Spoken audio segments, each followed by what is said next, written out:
Buenas tardes, voy a pasar lista. Marifer. Presente, doctora. Buenas tardes. Buenas tardes, Abril. Presente, doctora. Buenas tardes. Buenas tardes, Carlos. Presente, doctora. Gracias, Alan.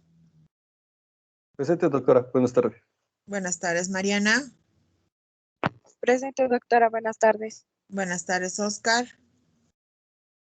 Presente, doctora. Buenas tardes. Buenas tardes.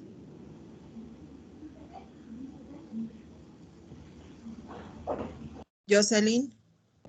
Presente, doctora. Buenas tardes. Buenas tardes, Dara.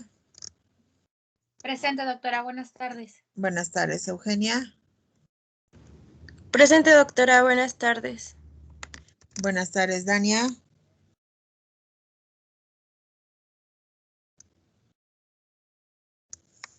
Luis.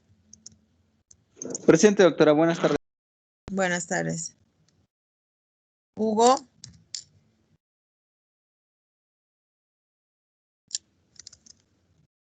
Edith.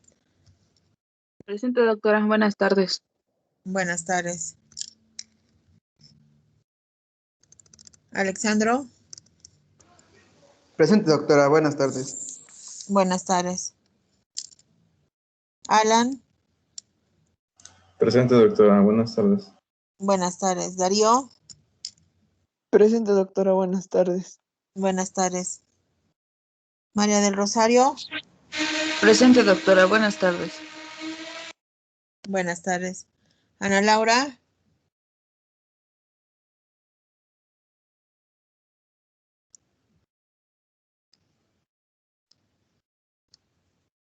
Ya puedes bajar tu mano, Ana Laura. Scarlett. Presente. Buenas tardes, doctora. Buenas tardes, Alejandro. Presente, buenas tardes, doctora. Buenas tardes, Lisette. Presente. Buenas tardes, doctora. Buenas tardes, Diana. Presente, doctora. Gracias, Lisette Huerta. Presente. Buenas tardes, doctora. Buenas tardes, Guadalupe. Presente, doctora. Buenas tardes. Francesca. Presente, doctora. Buenas tardes. Buenas tardes, Beatriz. Presente, doctora. Es Olivia. Presente, doctora. Buenas tardes. Buenas tardes, Joana.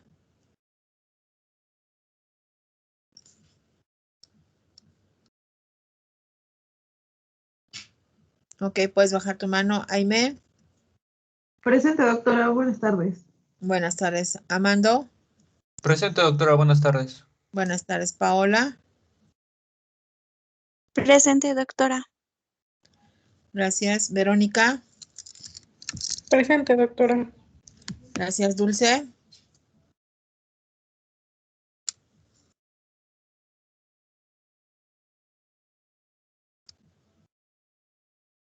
Melissa. Presente, doctora. Gracias. Nancy. Presente, doctora. Gracias, Brenda. Presente, doctora. Gracias, José Jaime.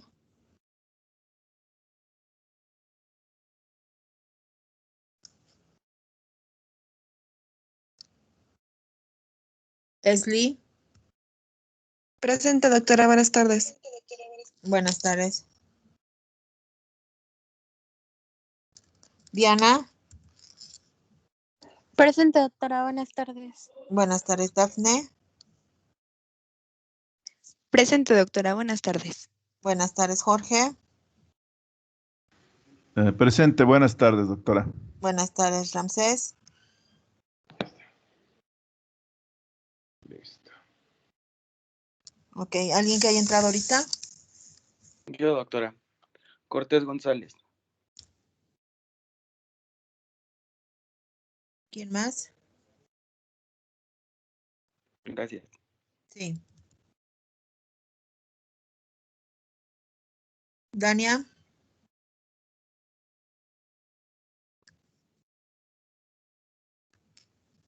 Dulce. José Jaime.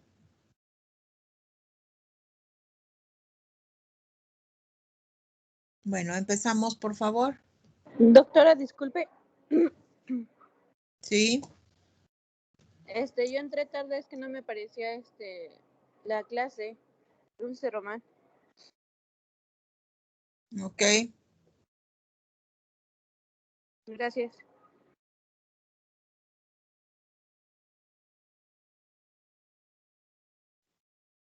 ¿Ya puedo comenzar?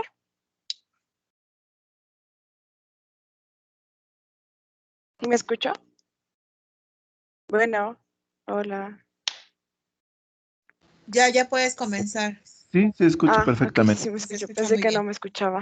No, Gracias. es que tenía yo apagado el micrófono y estaba yo en mi lista, entonces por eso. Sí, no Me se cambio en preocupe. un lado a otro. Sí, supongo que sí. Bueno, siguiendo con el paso 8, recordemos que son 10 para la recuperación del desnutrido grave. Vamos a tener que en el paso 8 es lograr la recuperación del crecimiento. Aquí el niño ya va a estar preparado para entrar a la fase de rehabilitación. Bueno, se supone que cuando ya está preparado es porque ya ha recuperado el apetito. Esto habitualmente llega a pasar a la semana después del ingreso. Entonces aquí vamos a tener que se necesitan medidas alimentarias enérgicas para consumir, para lograr conseguir ingestas muy importantes y pues que así se tengan aumentos de peso mayores a 10 gramos kilogramos día. Aquí la OMS recomienda un régimen que después se los haré llegar, que es a base de leche, que contiene 100 kilocalorías y 2.9 gramos de proteína por cada 100 mililitros. Estos se sugiere que se puede administrar con papillas o alimentos caseros que modificados. También, pues aquí vamos a ver que para cambiar el régimen, aquí se va a tener el cambio del régimen inicial al de recuperación y se dice que esto se va a hacer con la misma cantidad del régimen durante 48 horas y después vamos a aumentar 10 mililitros y así consecutivamente. Se tiene que ir observando que no haya cambio de frecuencia respiratoria o frecuencia del pulso, es decir, que se eleven, porque si estos, por ejemplo, si la frecuencia respiratoria aumenta entre 5 o más respiraciones por minuto, o las pulsaciones aumenten de 25 o más pulsaciones, entonces pues vamos a tener que disminuir la cantidad de toma. Se llegó, bueno, ahí no lo mencioné, pero si llegaba hasta los 30 mililitros por kilogramo toma, se va a reducir hasta los 16 del segundo régimen alimenticio cada 4 horas durante 24 horas y después se va a ir volviendo a aumentar. Por ejemplo, si estaba en 16, se va a aumentar a 19 mililitros kilogramos toma durante las siguientes 24 y después a 22 mililitros sobre kilogramos toman los 48 y ya después vamos a volver al régimen de los 30 mililitros kilogramos toma. La siguiente. Creo que ya venía. Ajá. Bueno, para evaluar la mejoría después de la transición, vamos a ir midiendo el aumento de peso. Entonces, esto se va a hacer todas las mañanas antes de darle de comer y vamos a ir registrando nuestros valores en una gráfica y después pues vamos a calcular cada semana cuánto ha aumentado de peso. Si el aumento de peso es escaso, se va a ver reflejado con un aumento menor a 5 gramos kilogramos día. Vamos a hacer un examen completo de nuevo del niño. Si es moderado, o sea que el aumento fue de 5 a 10 gramos kilogramos día, vamos a comprobar si las cantidades de comida son suficientes y pues nos vamos a asegurar que no estemos pasando por alto algún tipo de infección que pueda estar afectándonos nuestro progreso y si es bueno, que es cuando el aumento es de 10 gramos kilogramos día, pues aquí pues va a ser hora de felicitar a las personas porque se está logrando el objetivo, ¿no? La siguiente.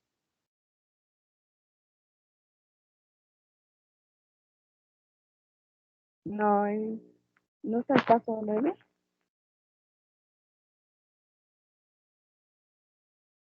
Sí se pasó, está en el paso 10. Me falta una diapositiva. Bueno, el paso 9, aquí en realidad es muy cortito. Lo que dice es que debemos de dar este paso se trata de proporcionar la estimulación sensorial y el apoyo emocional. Acá nos decía que pues dentro de la desnutrición grave vamos a tener retraso del desarrollo mental y conductual. Por lo tal, se nos pide tanto a todas las personas que están en contacto, incluso pues a los médicos, que tengamos una atención afectuosa con el paciente, que hagamos un entorno alegre y estimulante. También se recomienda que se dé ludoterapia estructurada durante 15 a 30 minutos al día. También actividad tan pronto como el niño pueda realizarlo, su estado pueda permitir realizar actividad física, y pues también vamos a incitar a que la madre tenga una participación, o sea, ya lo teníamos que haber hecho desde el principio, ¿no? Pero que tenga una participación adecuada con el niño, por ejemplo, que lo alimente o que lo consuele o que juegue con él, o sea, que esté muy cercana a él para que el niño pues también tenga como esa parte emocional bien integrada y pues también como que le ayude en su progreso, ¿no? Y ya después vamos a estar en el paso 10, que es preparar el seguimiento tras la recuperación. Aquí se considera que el niño ya habrá recuperado al menos el 90% de lo que correspondería el peso de acuerdo a su talla. Aquí pues también puede seguir teniendo una baja de peso, o bueno, puede seguir estando bajo de peso porque pues va a haber un retraso en su crecimiento. Aquí vamos a checar que la alimentación sea adecuada y pues que también su estimulación sensorial se siga dando en casa. Aquí pues se tiene que enseñar tanto a los cuidadores como a los padres pues alimentar al niño con comidas ricas en calorías y nutrientes, y a seguir realizando la ludoterapia estructurada. Aquí pues se le tiene que recomendar a los padres o a los cuidadores que pues deben de llevar a su niño a checar continuamente para darle un seguimiento a su caso. El niño también debe de recibir sus vacunas de refuerzo, y pues aún después de haber recuperado como los nutrientes, se le debe de dar vitamina cada 6 meses. La siguiente, vitamina A. La siguiente.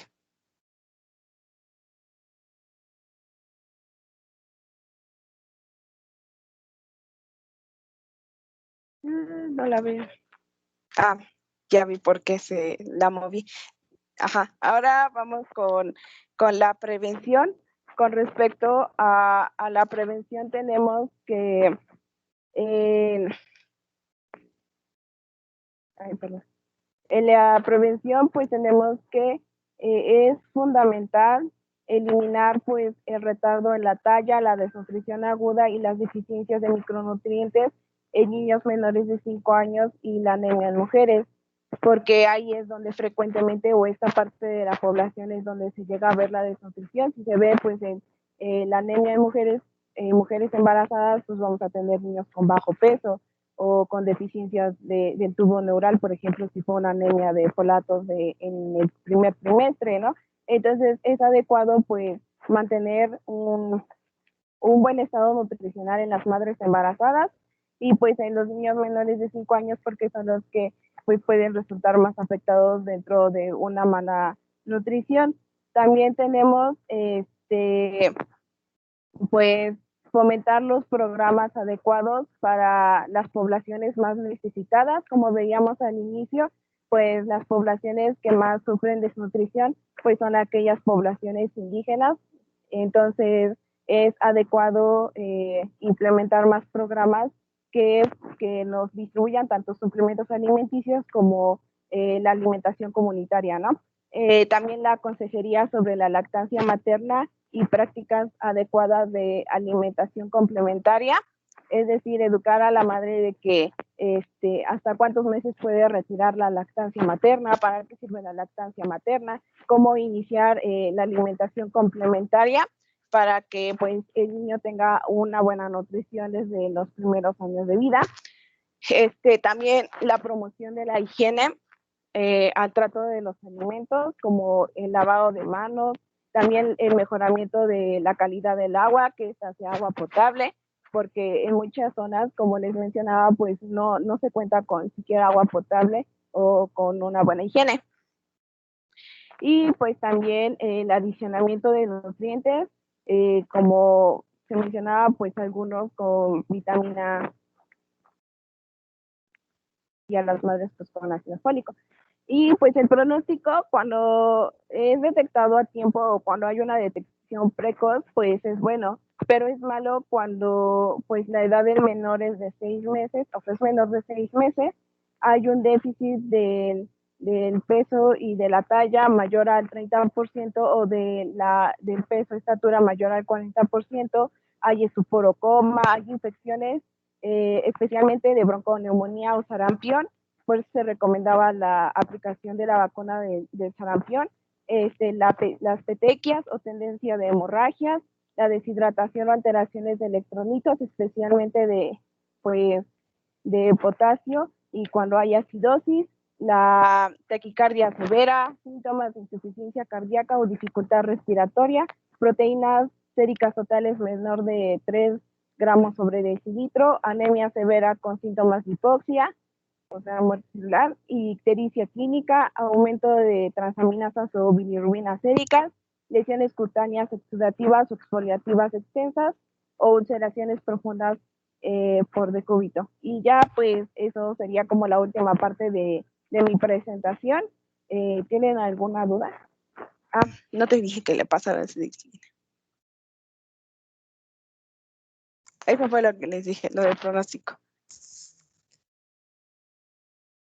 Y ya. Bueno, como ven, digamos que para que un niño caiga en desnutrición, pues prácticamente es un poquito fácil, ¿no? Por varias circunstancias, puede haber una mala absorción de los nutrimentos, ya sea por algunas alteraciones a nivel propias del intestino o por una carencia de administración de estos nutrientes. Es decir, que los papás, que la familia no le esté suministrando los alimentos al niño, ¿no? Entonces, hay que tener mucho en consideración la problemática básicamente de la administración de estos alimentos o la recuperación de los alimentos es bastante tardada. Como vieron, el plan de recuperación pues incluye varias fases, y una de las más importantes sería el entorno familiar, el entorno de la comunidad o donde esté el niño, que se pudiese recuperar, porque ¿de qué va a servir de que nosotros le demos toda la atención, se esté en hospital unas 6 semanas aproximadamente para su recuperación, empiece a comer, acepte los alimentos, porque el primer problema va a ser la aceptación de los alimentos, ya que no está acostumbrado a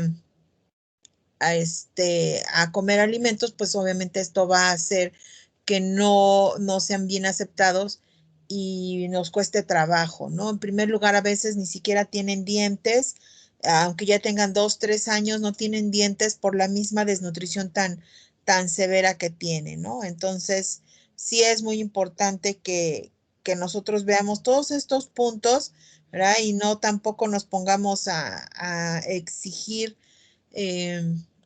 un incremento oportuno o rápido del niño. Tenemos que ir muy lentamente en esta parte, ¿no? Generalmente vamos a iniciar con una tercera parte del aporte calórico requerido y no con su aporte calórico que requiere de por sí por su edad que debe de tener por su peso. Aquí se hace generalmente un cálculo medio entre las calorías que requiere de acuerdo a su peso ideal al peso actual y real. Entonces se hace un promedio de esta y de esta se toma una tercera parte para iniciar como tal el aporte calórico.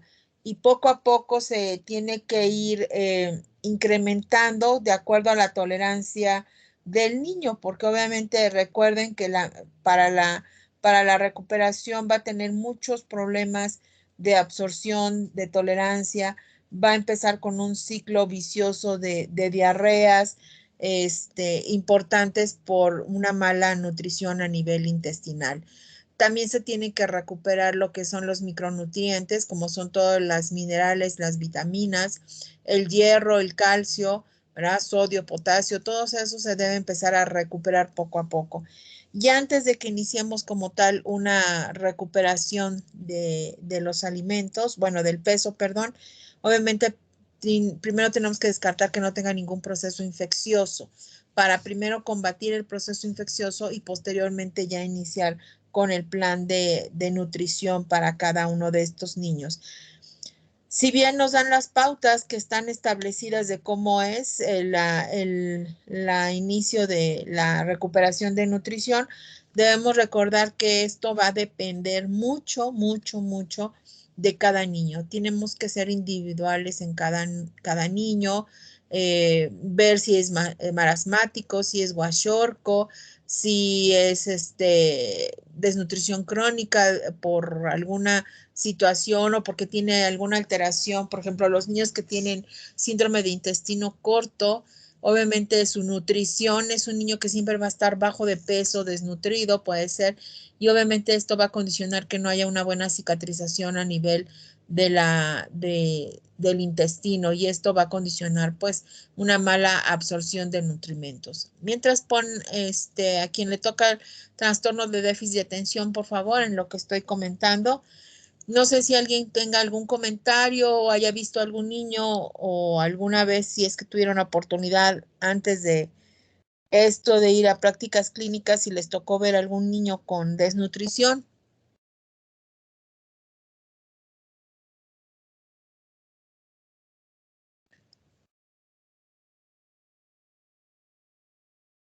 Bien, entonces aquí lo importante es determinar el tipo de desnutrición que tiene el niño para dar inicio a la recuperación nutricional de nuestros niños, ¿no?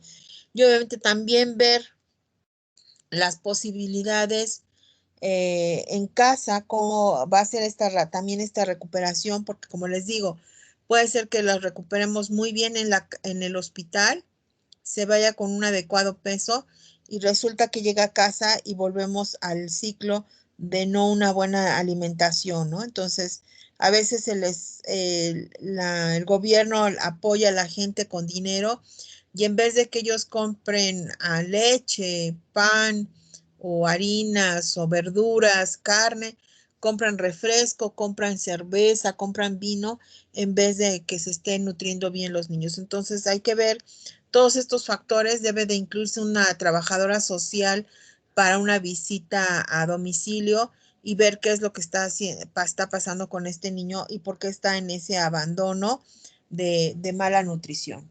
Continuemos, por favor. Dime, Ana Laura. Es que hace rato no jalaba mi audio, pero a mí me tocó ver niños desnutridos en las prácticas clínicas. Un niño, y lo que me decía la doctora que estaba a cargo, pues era que uno de los signos que ella había visto cuando se desnutrían era que los niños estaban cabezones, pero chiquitos.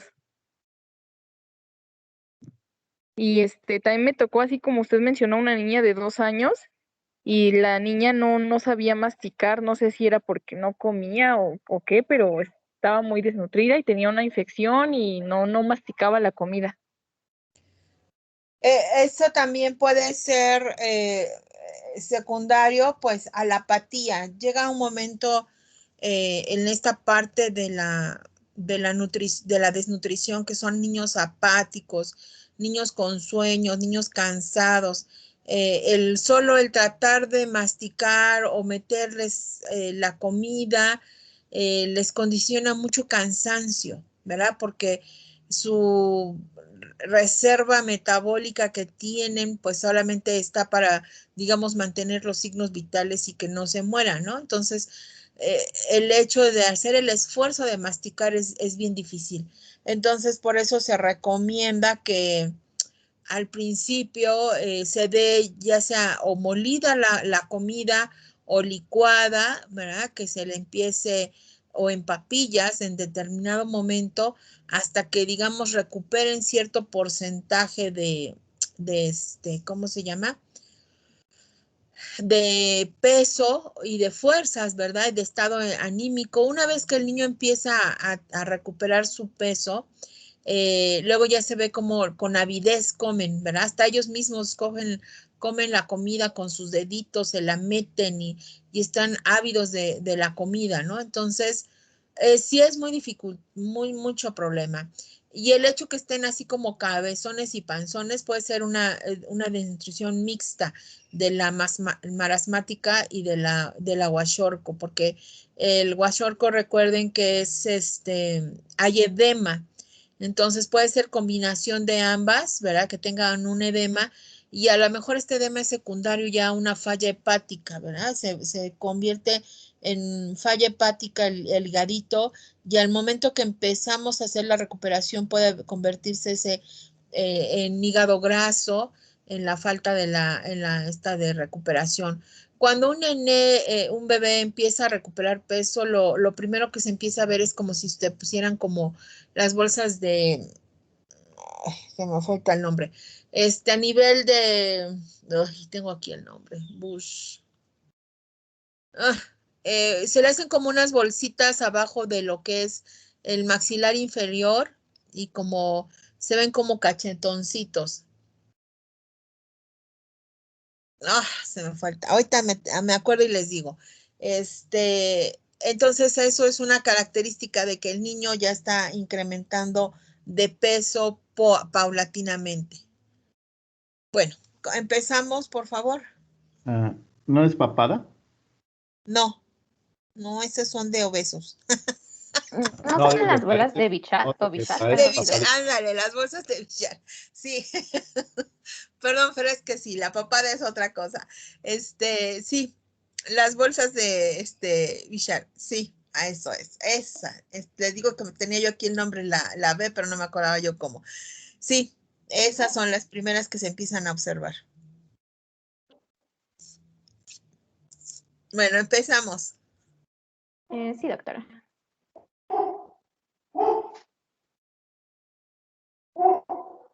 Bueno, vamos a hablar hoy sobre el trastorno por déficit de atención e hiperactividad. Este es un proceso crónico con una alta comorbilidad que va a influir en el funcionamiento del individuo. Además, va a tener un gran impacto en la sociedad en términos de coste económico y también estrés. En cuanto a su epidemiología, es el trastorno de origen neurológico más frecuente en la infancia. Las cifras de prevalencia son alrededor de un 5 a un 7%. Un 15 a 25% de los niños con este trastorno también van a sufrir con otros problemas de aprendizaje. Alrededor de un 30 a un 35% de los niños van a presentar trastornos del lenguaje.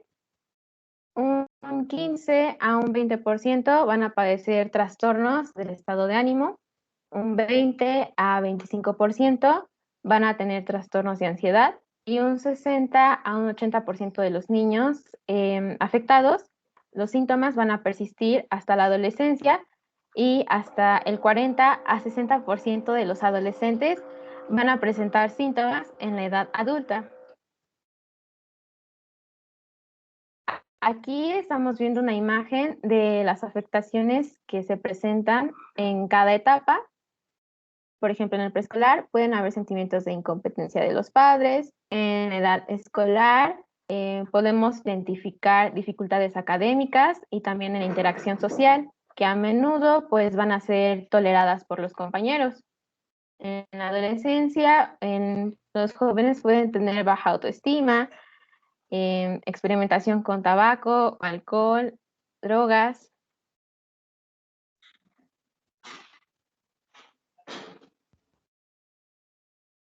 Ahora, en cuanto a la etiología, vamos a observar que tenemos dos factores en que van a estar relacionados. Los primeros son genéticos. Se han revisado varios estudios y se ha encontrado que hay genes que podrían estar involucrados, como lo son DAT1 y una forma del gen de DR4. Y a esto se suman los factores ambientales, como el estrés psicosocial, el uso materno, drogas, el consumo de alcohol. Pero bueno, estos factores van a representar menos del 10%. También tenemos los factores estresantes familiares psicosociales. Pueden exacerbar los síntomas de este trastorno. Algunos ejemplos pueden ser la pobreza, violencia, la desnutrición. Pasando a la patogenia, se han encontrado alteraciones estructurales y funcionales. Entre ellas están trastornos en la regulación de los circuitos subcorticales frontales. También hay volúmenes corticales pequeños en esa misma región y hay una reducción generalizada del volumen del cerebro. También van a verse afectados elementos de la línea media o vermianos. Igual vamos a encontrar diferencias volumétricas en las regiones frontoestriatales, una disminución del flujo cerebral y un consumo disminuido de glucosa en las regiones frontales, al igual que hipoactivación del estriado. Por último, hay una hipótesis de la dopamina, en la cual se dice que alteraciones del sistema dopaminérgico pueden estar relacionadas con el comienzo del trastorno por déficit de atención e hiperactividad. La tomografía por emisión de positrones con fluorodopa va a apoyar esta hipótesis, a identificar una baja actividad dopaminérgica en los adultos que tengan el trastorno. Pasando a las manifestaciones clínicas, actualmente los criterios del DSM-5 nos indican que la conducta debe ser inadecuada para el nivel del desarrollo del niño. Debe ser considerablemente diferente a la de otros niños de la misma edad y el nivel de desarrollo. Otro punto es que debe comenzar antes de los 12 años y también debe estar presente durante al menos 6 meses. Entre otras manifestaciones, debe estar presente en 2 o más contextos y además debe estar documentada por 2 observadores independientes y tampoco debe ser secundaria a otro trastorno. En su clasificación tenemos 3 tipos de presentación. La primera es la de inatención. Esta es más común en mujeres. Otro tipo de presentación es la impulsivo hiperactivo. El tercero sería combinado. Estos dos son más frecuentes en los hombres. Y bueno, como lo dice el nombre de cada presentación, es el síntoma que va a predominar, dependiendo de lo que pues, tenga el niño.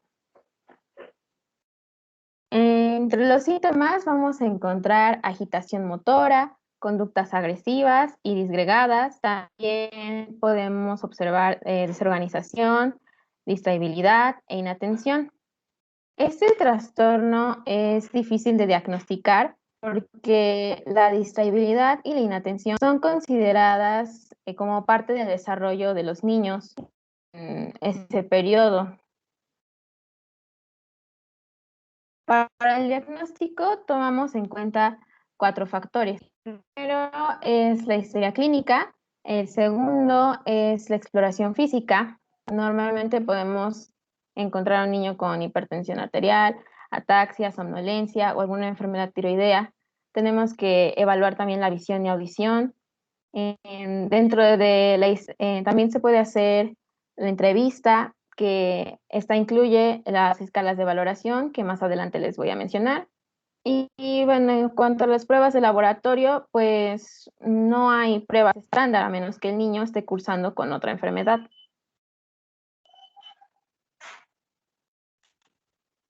En entrevista se debe obtener información de los problemas actuales de la salud y el desarrollo general del niño.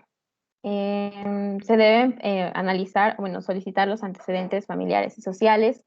Hay que preguntar minuciosamente. También tenemos factores que afecten la integridad del sistema nervioso central. Es importante reportarlos, tales como enfermedades crónicas, déficits sensoriales, trastornos del sueño o la utilización de fármacos que puedan afectar al funcionamiento del niño. Y también están los factores sociales disgregadores, como los problemas familiares, malos tratos o abandono hacia el niño.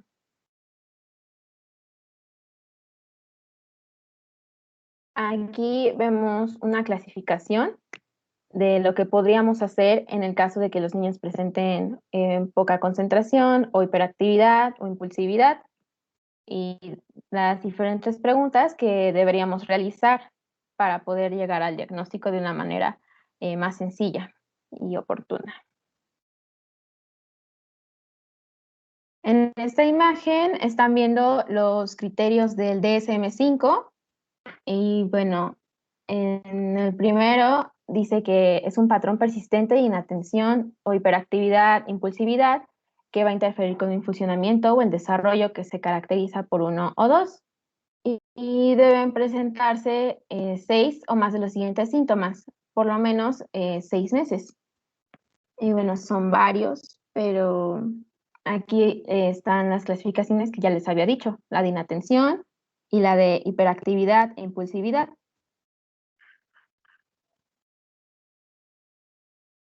Pasando a las escalas de valoración conductual, tenemos que los nuevos criterios diagnósticos del DSM-5 aumentan la edad máxima de inicio de los síntomas desde los 7 a los 12 años. Y hay muchas escalas, pero las que van a funcionar de una manera más óptima son la ADHD, Rating Scale 4, que es específico para los síntomas de TDAH, o la de Conners. Igual observamos una comparación entre el CIE-10 y el DSM-5.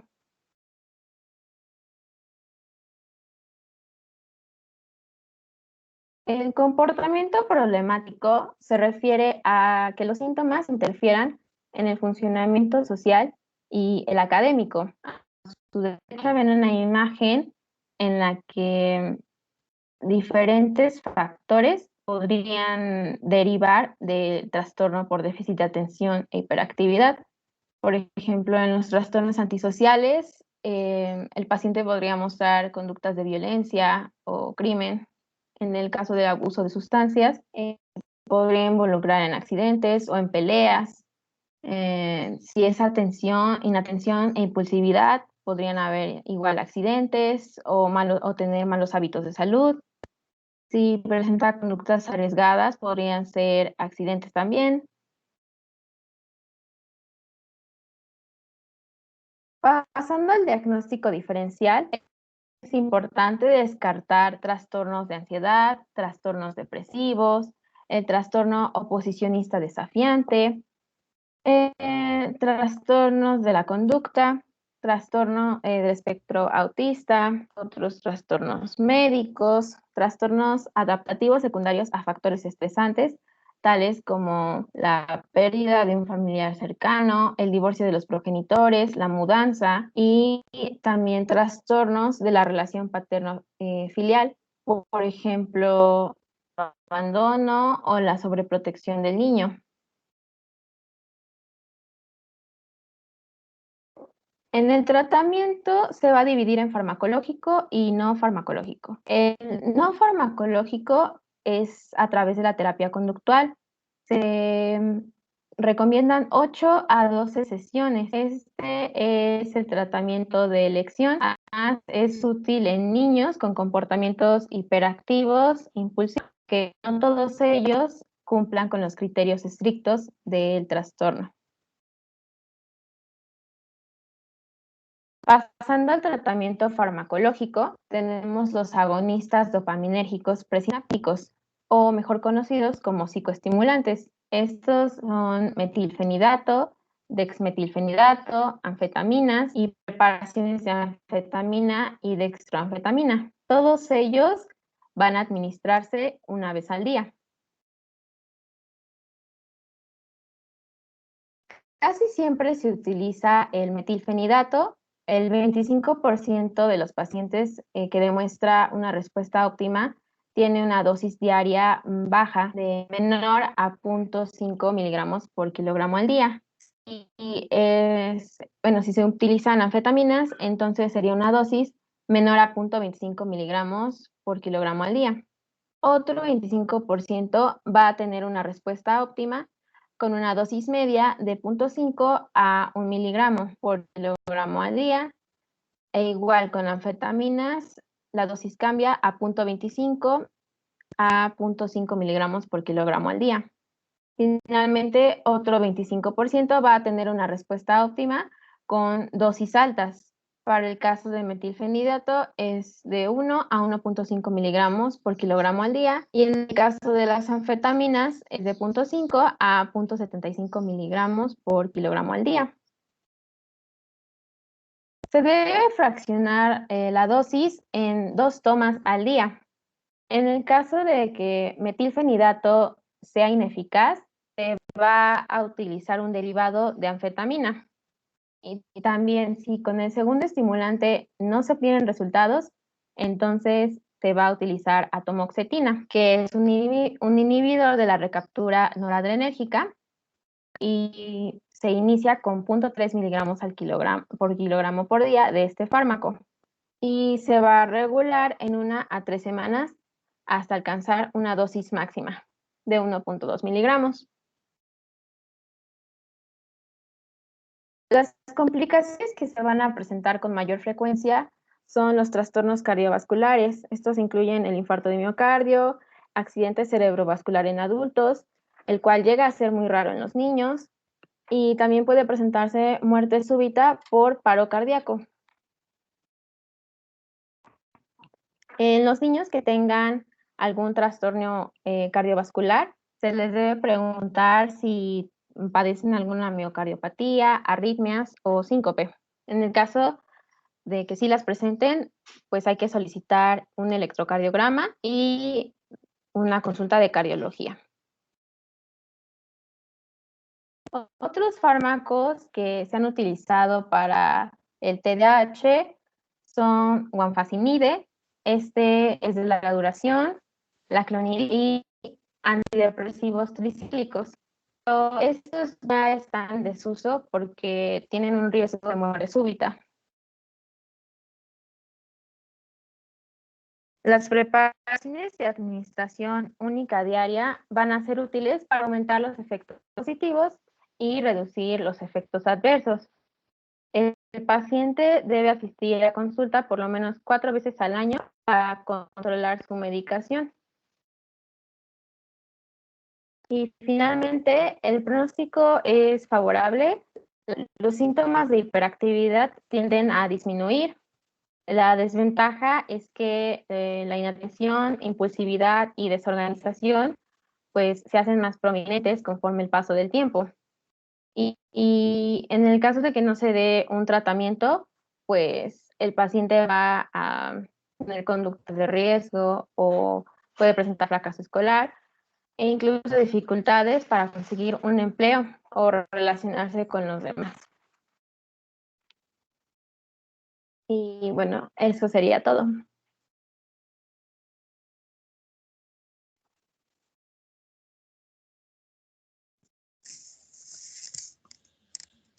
Bien, dada las características de estos niños, pues, y en la actualidad a veces hay muchos niños que no es que tengan hiperactividad. ¿verdad? Más bien tienen o tuvieron una estimulación temprana durante el primer año de vida y obviamente son un poquito más activos que el resto de los niños, ¿no? Tenemos que tener muy claro cuáles son los datos de cada una de las presentaciones, porque las mamás a veces, si, o las abuelitas que ahora son las que cuidan a los nietos, ¿verdad? Son las que generalmente van y dicen, yo pienso que mi nieto tiene hiperactividad. ¿Qué es hiperactivo, no? Y esto es secundario, pues, a que recuerdan cómo fue sus hijos, digamos, de más pequeños, y dicen que no eran tan activos, que estos niños son más inquietos, en este aspecto, ¿no? Entonces, siempre hay que tomar en consideración los puntos de acuerdo al DMS-5, ¿verdad? Para que nosotros lo cataloguemos. Puede ser que nos los lleven para una valoración. Si nosotros hacemos la valoración de acuerdo al DM5, pues obviamente nosotros podemos sospechar o podemos pensar que sí lo tiene. Más quien va a iniciar el tratamiento y dar el diagnóstico como tal puede ser el neurólogo o el psiquiatra o el psicólogo, ¿verdad? Entonces, el psicólogo nos puede ayudar, o el psicopedagogo nos puede ayudar, pero no va a poder dar un tratamiento médico, ¿verdad? Entonces, el psiquiatra es el que puede dar el tratamiento médico o el neurólogo. Generalmente el neurólogo pediatra es quien observa esto. Y como en todas las enfermedades y en todos los padecimientos, pues de igual forma, este es en forma conjunta, ¿verdad? Es el paciente, es el familiar, pero aquí tenemos un extra. Tendría que ser el médico y aparte el extra es el de la escuela, sobre todo si está ya en la escuela, si está en el kinder, si está en la primaria, ¿verdad? Entonces, si la maestra lo detecta o ellos se dan cuenta, obviamente debemos de tomar muy en consideración este aspecto, ¿verdad? Porque, bueno, ahorita no se está yendo a las escuelas, pero anteriormente el tiempo de estancia en una escuela de los niños pues era de 5 o 6 horas, que obviamente son 6 horas en que la maestra lo está observando, lo está vigilando, está interactuando con el niño y se da cuenta que tiene algún problema, ¿no? A veces los papás cuando les dicen es que tiene déficit de atención, lo catalogan como ese déficit, como que está retrasado, como que no va a aprender, como que no va a saber, como que no. Debemos recordar que es de acuerdo a la categoría que entre, ¿verdad? Va a ser un poquito más, van a ser de lento aprendizaje. No es que tengan retraso mental, sino que por lo mismo de que no ponen atención o no pueden estar haciendo ciertas cosas quietos, por decirlo así, si es un niño hiperactivo, ¿verdad? Que tiene que ser. No lo va a poder hacer, entonces obviamente por eso se va a distraer.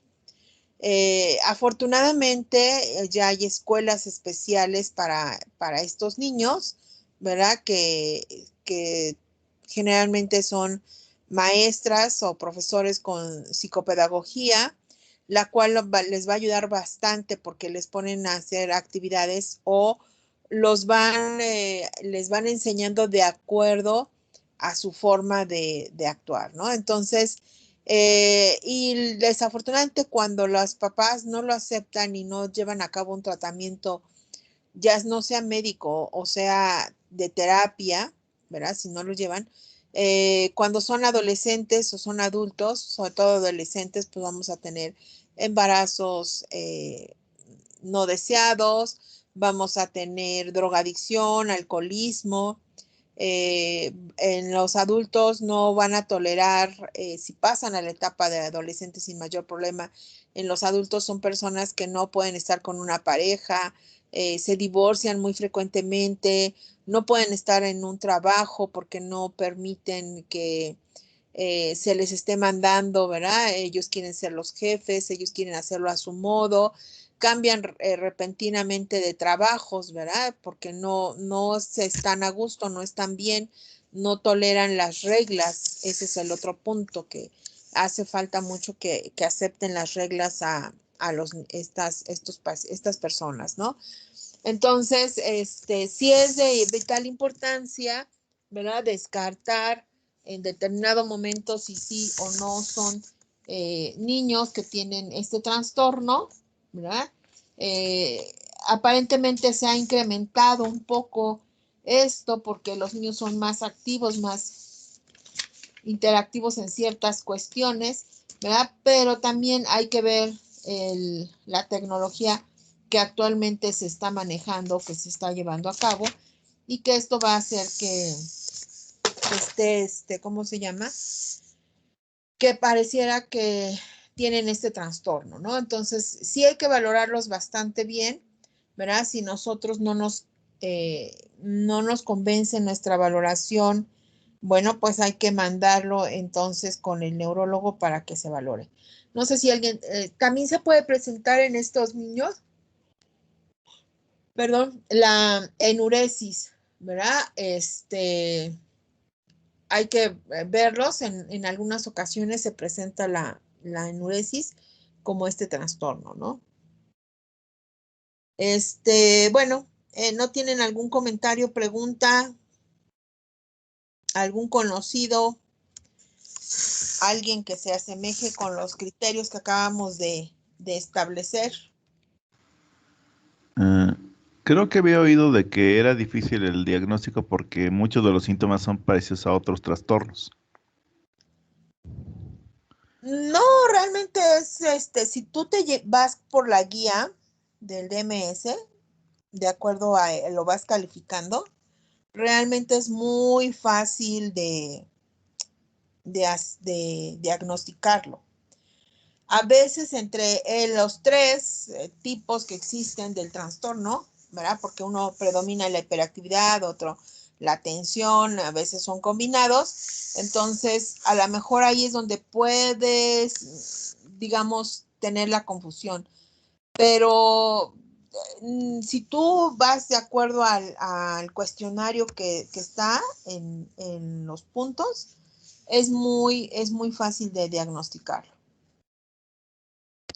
Claro, debes de tener un poquito de experiencia, ¿no? Porque también no debes de confundir el desarrollo normal del niño, ¿no? Entonces, hay niños que a los 3 meses o 4 meses ya se pueden sentar por sí solos, pero esto está dado básicamente por la estimulación que tenga el propio niño, ¿no? Que igual, ¿verdad? Igual a lo mejor desde esa edad, si tú ves un poco mayor el adelanto en el desarrollo normal del niño, por eso primero se tiene que ver salud infantil, para que tengamos bien establecido los puntos que cada mes con mes tenemos que ir valorando siempre, ¿no? En el desarrollo del niño. Si algo no te checa, si algo o está retrasado o está muy adelantado, habría que valorar si hay algún estímulo aparte, ¿verdad? Que, por ejemplo, la mamá le haga ciertos tipos de ejercicios como estimulación temprana, y entonces el niño que tiene estimulación temprana generalmente está como que pareciera ser más activo o hiperactivo de acuerdo a su edad o relacionado con otros, ¿no? Si bien se ha cambiado bastante esta parte, por ejemplo, antes, las abuelitas decían, enrédalo, envuélvelo, ¿verdad? Que no se mueva. Entonces te mantenían como envuelto en tamalito, ¿verdad? Y nada más te daban la vuelta de un lado, te daban la vuelta del otro, y no permitían que, por ejemplo, tuvieran las manos o hubiera algún movimiento con las manos, porque según las abuelitas decían que te rasguñabas, que te espantabas, que te pegabas, ¿no?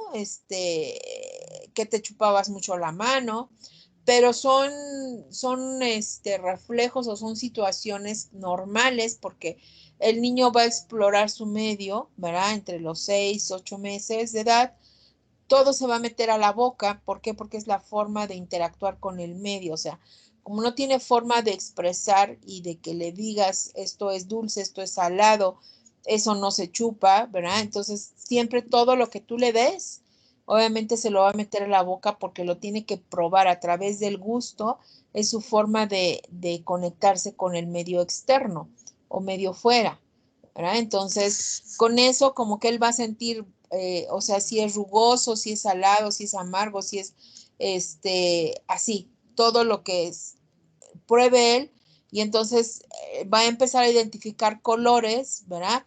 Y con el sabor y entonces hay algún sabor que no le agrade, pues no lo va a volver a probar.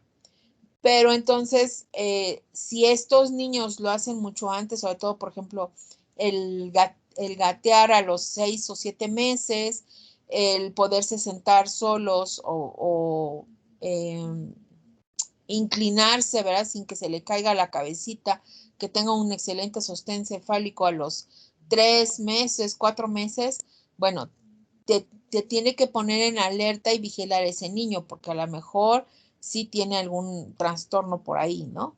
Entonces, hay que estarlo vigilando mes con mes, cómo es su desarrollo psicomotor, si va de acuerdo al rol que ya está establecido, ¿no? Ya hay tablas muy específicas, hay formas de decir qué es lo normal que tienes que estar revisando. Bueno, los dejo porque ya es una 4 y ya tengo mi otra clase. Doctora, ¿será que me podría poner asistencia todavía? Lo que pasa es que falló mi audio en el celular y en lo que abrí la laptop para conectarme ya había terminado de pasar lista y ya no quise interrumpir. Ahorita te la pongo. El lunes veríamos enuresis y el martes síndrome febril. Que tengan buen fin de semana. Recuerden que tienen tarea de mandarme. Que estén bien, gracias.